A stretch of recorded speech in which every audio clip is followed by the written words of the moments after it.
questo per esempio cos'è? Queste sono le scarpe di Pascoli perché sono state le scarpe con cui ho vissuto sulle Malghe per un sacco di anni.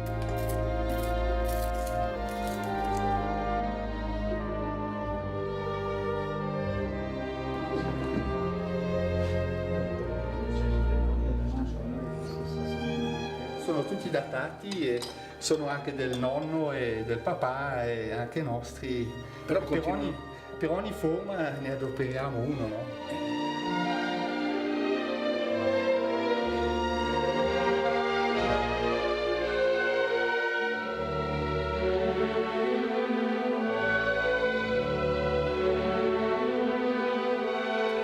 Decidere di portare il quintetto di Schubert in queste situazioni è un'avventura veramente.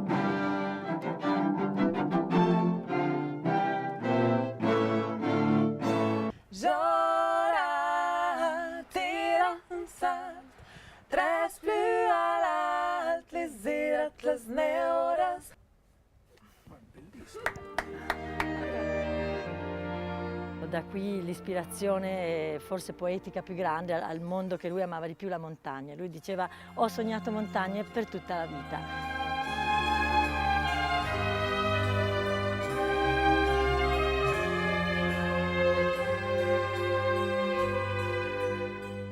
Ci torno spesso nelle Dolomiti anche adesso, quando di foto ne avrei già tante, però visto che cambiano tutto il tempo, ogni giorno è diverso, è sempre bello.